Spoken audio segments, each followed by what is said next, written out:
Hey folks, my name is Jared Mannanen, and I'd like to welcome you to my monthly newsletter.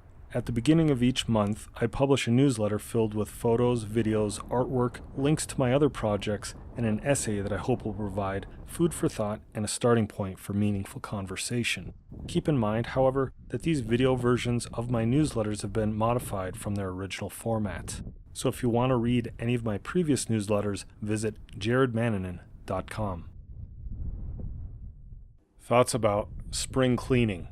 Until a few years ago, I had been training diligently in the Japanese martial art of Aikido. In fact, I spent about 14 years logging numerous hours of training in and out of the dojo every week. Aikido was my passion, and essentially during that time, the primary focus in my life. But I eventually made the difficult decision to let go of it completely in order to embrace other interests. Simply put, I wanted to spend more time outdoors, exploring, and learning about Lake Tahoe flora and fauna. And I wanted to do this without having to worry about scrambling after work, for example, to get to the dojo on time for class. I realize this probably sounds a bit extreme, that is, giving up something that I loved for so long just so that I could leisurely wander around the forest in my off time. But as much as many of us would like to believe otherwise, when it comes down to it, we can really only serve one master. Trying to do it all is seldom satisfying, and as far as I'm concerned, attempting to do so often just yields mediocre results at best. We get a little taste of everything, but we never really get the full meal. And if we haven't dedicated ourselves to becoming proficient in any one activity because we're too busy trying to do lots of different stuff, we don't really get to experience that immersive feeling of being in the zone when participating in most activities. Instead, we often just find ourselves being bogged down by the basic mechanics of a thing. There are tabletop games that I love to play, for example, but I don't play them enough, so I always have to reread the instructions beforehand and then constantly refer back to them throughout the game.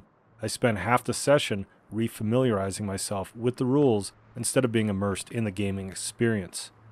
The same problems apply when playing many different sports or even lifting weights. If we're not developing those sports-specific muscles and building those mental pathways by training diligently on a weekly, if not daily basis, our bodies just aren't going to perform the way we want them to. And most likely, we're going to be sore in all the wrong ways after the experience. Another reason it's hard to get in the zone when trying to do too many things is that we become stuck in a perpetual state of transition from one activity to another.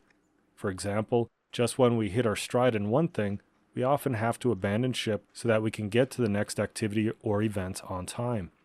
It's like the guided tour effect where we're exposed to all these amazing places and experiences, but rarely have enough time to actually digest any of them. Or it could be similar to the helicopter parenting style of raising kids, where we plan out every second of every day for the kids and then whisk them from one activity to the next so that they never have too much idle time on their hands. Don't get me wrong, I definitely like having structure, a framework, or at least some sort of loose plan in place before participating in most activities, but I always factor in extra time to simply roam the forest or explore an idea.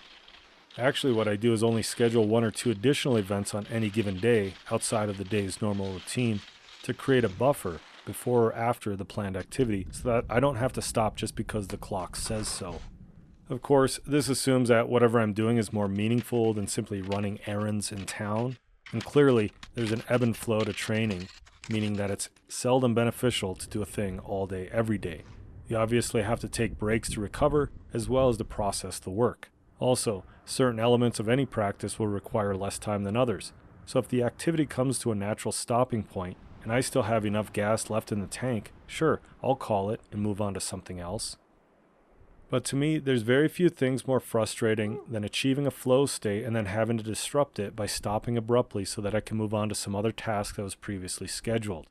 I'm not saying that I need an open calendar for the next 20 years, but if I'm in the zone working on a creative project, for example, the last thing I want to do is break that rhythm because inspiration and flow isn't necessarily a switch that you can just turn on and off. The same goes for physical endeavors such as cross-country skiing or trail running. There's a process to get in the zone, and it's not always predictable or even guaranteed. It's not going to be the same for everyone, and it's not necessarily going to be the same series of steps from session to session. How many times have we gone out to log some miles only to discover that we can't find a decent pace or rhythm to save our lives, no matter how long we've been doing the thing? Even professional athletes have the occasional off day. Again, achieving a flow state isn't a guarantee, so when it does arrive, I want to ride it out as long as possible. This happens to be why I tend to go radio silent for days on end and sometimes weeks. It's usually just because I'm in the zone, and no offense, but I don't want to stop to text or email or talk on the phone during that time. I suspect that this is the reason that many artists develop a reputation for being pretentious, but it's only because we place a high value on our time, because we understand just how fleeting inspiration and flow can be. Fortunately, the more we dedicate ourselves to studying a thing, the more opportunities we create to tap into that flow. By continuing to return to the activity on a daily or weekly basis, we really begin to embody it, which tends to decrease the resistance to achieving flow. This is why I don't usually pursue learning more than 1 or 2 things, maybe 3, if they're all related. Again, we can really only serve one master at a time, so the more we add to our plate, the less fulfilled with our experiences we're going to be. If we want to get better at something and really become proficient in it, we have to make space for that success to manifest. Therefore, we have to let go of all the peripheral activities that are taking up our free time.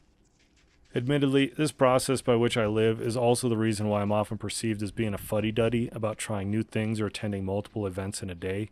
The bottom line is that if I'm going to do it, I want to do it right, and that means making a commitment. I'm going to train, I'm going to study, and I'm going to dive in head first.